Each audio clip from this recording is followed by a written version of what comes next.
బంగ్లాదేశ్ భగ్గుమంది రిజర్వేషన్లకు వ్యతిరేకంగా రాజుకున్న ఉద్యమం హసీనా ప్రభుత్వాన్ని కూల్చేసింది.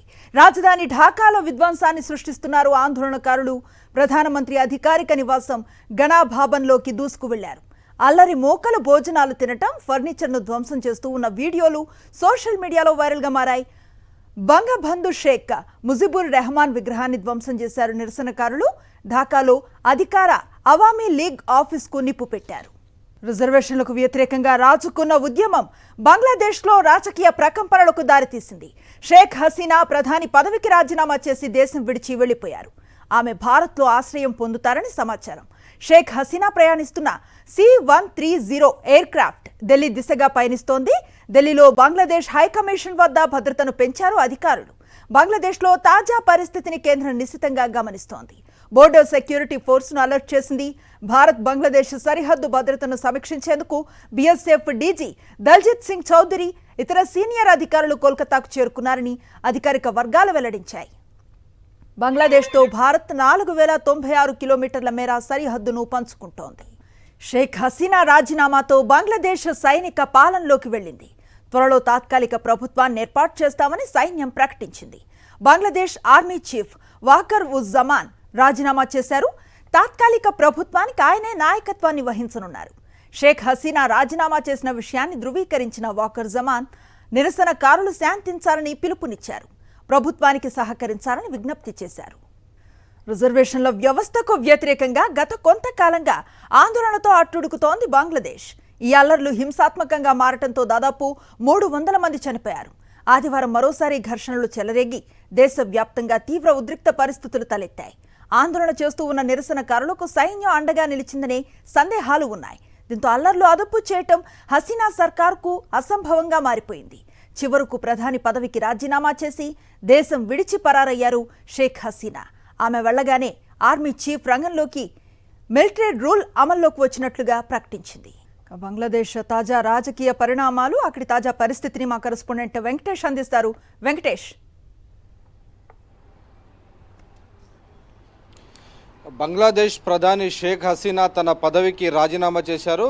ఆ దేశంలో తీవ్రమైనటువంటి హింస చెలరేగడంతో ఆమె పదవి నుంచి తప్పుకోవాల్సి వచ్చింది. నేరుగా ఈరోజు మార్చ్ టు ఢాకా అనేటువంటి పిలుపుకు ఆందోళనకారులు పిలుపునిచ్చి నేరుగా ఆమె నివసిస్తున్నటువంటి ప్రధాని నివాసాన్ని ముట్టడించారు. దాంతో కేవలం 45 నిమిషాల వ్యవధిలోనే ఆమె తన నివాసాన్ని ఖాళీ చేసి వెళ్ళిపోవాల్సినటువంటి పరిస్థితి ఏర్పడింది. కేవలం 45 నిమిషాల్లోనే ఆమె తన హెలికాప్టర్ను ఎయిర్ ఫోర్స్ సంబంధించినటువంటి హెలికాప్టర్లో నేరుగా భారత్లో సరిహద్దులో ఉన్నటువంటి అగర్తలాకు ముందుగా చేరుకున్నారు. అగర్తలా నుంచి ప్రస్తుతం ఆమె ఢిల్లీకి వస్తున్నారు.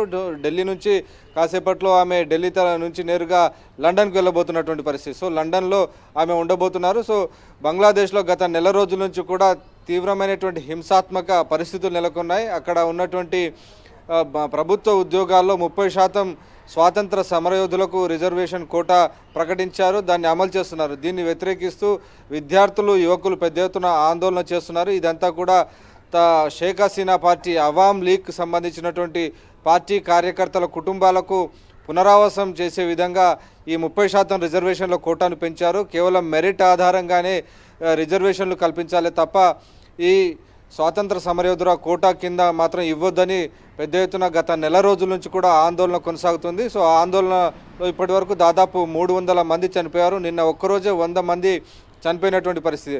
సో ఇప్పటికే పోలీసులకు స్పష్టమైనటువంటి ఆదేశాలు ఇచ్చి పెద్ద ఎత్తున హింసను కంట్రోల్ చేసేటువంటి కార్యక్రమం చేపడుతున్న నేపథ్యంలో ఆందోళనకారులు పెద్ద ఎత్తున చనిపోతున్నారు. సో ఈ నేపథ్యంలోనే ఆగ్రహం కట్టలు తెంచుకున్న ఆందోళనకారులు ఈరోజు మార్చ్ టు ఢాకా అనేటువంటి పిలుపునిచ్చారు. సో చలో ఢాకా అనేటువంటి పిలుపుతో పెద్ద ఎత్తున షేక్ హసీనా నివాసాన్ని ముట్టడించడంతో ఆమె ఇక్కడ ఉంటే తాము రక్షించలేమని ఆర్మీ కూడా చేతులు చేసింది.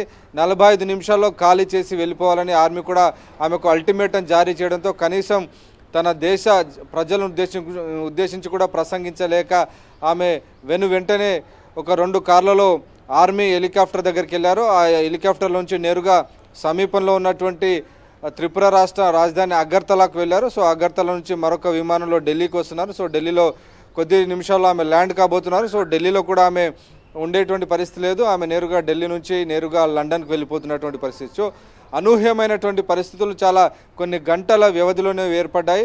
సో ఆ షేక్ హసీనా తన నివాసాన్ని ఖాళీ చేసి వెళ్ళిపోవడంతో ఆందోళనకారులందరూ కూడా ఆమె నివాసంలోకి, ప్రధాని నివాసంలోకి చొరబడి పెద్ద ఎత్తున లూటీ చేస్తున్నటువంటి దృశ్యాలు మనకు పెద్ద ఎత్తున కనబడుతున్న ఆమె కార్యాలయంలోకి వెళ్ళి వస్తువులన్నీ కూడా దొంగిలిస్తున్నారు. అక్కడ ఉన్నటువంటి కిచెన్ ఐటమ్స్ కూడా పట్టుకుపోతున్నటువంటి ఒక అరాచక పరిస్థితి మనం బంగ్లాదేశ్లో ప్రస్తుతం కనబడుతుంది. మనం చూసాం 2-3 ఏళ్ల కిందట ఆఫ్ఘనిస్తాన్ను తాలిబాన్లు వశం చేసుకున్నప్పుడు కూడా ఇదే తరహాలో ఆఫ్ఘనిస్తాన్లో ఉన్నటువంటి ప్రధాని, రాష్ట్రపతి నివాసాల్లోకి వెళ్ళి తాలిబాన్ ఉగ్రవాదులంతా కూడా అక్కడ ఉన్నటువంటి ఆ వస్తువులన్నిటిని కూడా, అక్కడ ఉన్నటువంటి కార్యాలయంలో, నివాసంలో ఉన్నటువంటి వస్తువులన్నీ కూడా లూటీ చేసినటువంటి విషయం మనం చూసాం. సో ఆఫ్ఘనిస్తాన్ తరహా పరిస్థితులు ఈరోజు మనకు బంగ్లాదేశ్లో కనబడుతున్నాయి. ప్రధానంగా అవామీ లీగ్ రీసెంట్గా జరిగినటువంటి ఎన్నికల్లో, జనవరిలో జరిగినటువంటి ఎన్నికల్లో షేక్ హసీనా అఖండ విజయంతో తన గెలుపు సాధించారు. సో ఆ నేపథ్యంలో అక్కడ ఉన్నటువంటి ప్రధానమైనటువంటి ప్రతిపక్ష party Bangladesh Nationalist party BNP,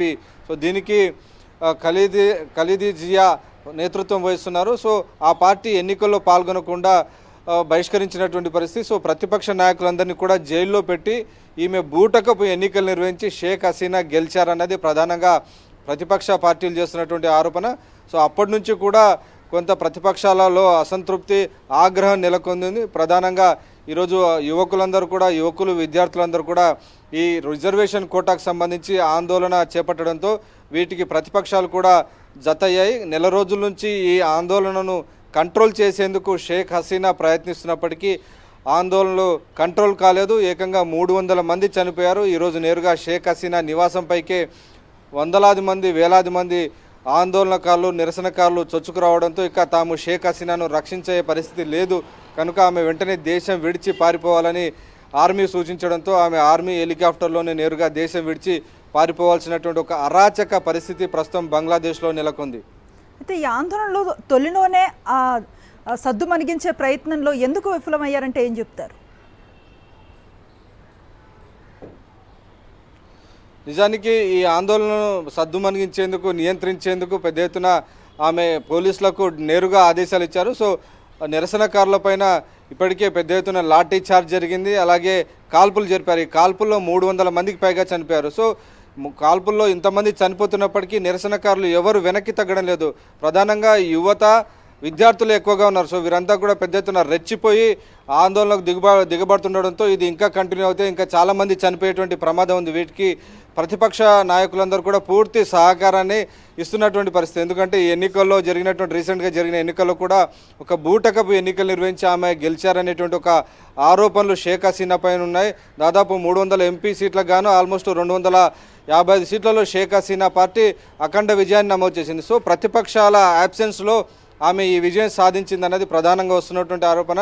ఆమె గవర్నమెంటు ఈ మొత్తం ఎన్నికల ప్రక్రియ కూడా చట్టబద్ధంగా జరిగిందా, లెజిటిమసీ లేదు, ఎలక్షన్ కమిషన్ కూడా ఈ ఓటర్ టర్నౌట్ని ఇన్ఫ్లేట్ చేసిందనేటువంటి ఆరోపణలు షేక్ హసీనా పైన ఉన్నాయి. ఎన్నికల సంఘం కూడా సరిగ్గా పనిచేయలేదు, ఓటర్ టర్నౌట్ పోలింగ్ శాతాన్ని కూడా పెంచి చూపించింది అనేది ప్రధానంగా షేక్ హసీనా పైన వస్తున్న ఆరోపణ.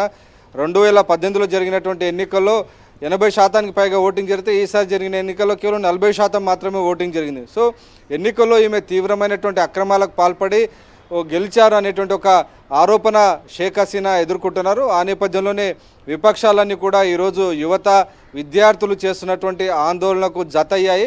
దాని ఫలితంగానే ఈరోజు బంగ్లాదేశ్ ప్రధాని షేక్ హసీనా ఈ నిరసనకారులను నియంత్రించలేనటువంటి పరిస్థితిలో తన పదవికి రాజీనామా చేసి దేశం విడిచిపోవాల్సినటువంటి ఒక దయనీయమైనటువంటి పరిస్థితి ఏర్పడింది. సో ఆ నేపథ్యంలో ఆర్మీ మొత్తం దేశాన్ని కంట్రోల్లోకి తీసుకుంది. సో ప్రస్తుతం అయితే ఆర్మీ చీఫ్ ఇప్పటికే పిలుపునిచ్చారు, అందరూ కూడా శాంతియుతంగా ఉండాలని. ఎవరైతే ఈ 300 మంది చనిపోయారో ఆ చనిపోయిన వారికి బాధ్యులెవరో వారిని ఖచ్చితంగా విచారణ చేస్తామని, శాంతియుతంగా ఉండాలని, ఎవరు నిరసనలకు దిగొద్దని ఆర్మీ చీఫ్ రిక్వెస్ట్ చేశారు. అలాగే ప్రతిపక్ష నాయకులతో కలిసి ఒక తాత్కాలిక ప్రభుత్వాన్ని ఏర్పాటు చేయబోతున్నామని, అప్పటి వరకు కూడా కొంత శాంతియుతంగా ఉండాలని ఆయన విజ్ఞప్తి చేశారు. సో దాన్ని ఏ మేరకు నిరసనకారులు పట్టించుకుంటారు అనేది మనం చూడాలి. ఒకవేళ ఈ నిరసన ఇలాగే కంటిన్యూ కనుక అయితే ఆర్మీ గవర్నమెంట్ వచ్చేటువంటి అవకాశం ఉంది. ఎమర్జెన్సీ విధించి కంప్లీట్గా ఆర్మీ తన కంట్రోల్లోకి తీసుకునే అవకాశం మనకు కనబడుతుంది.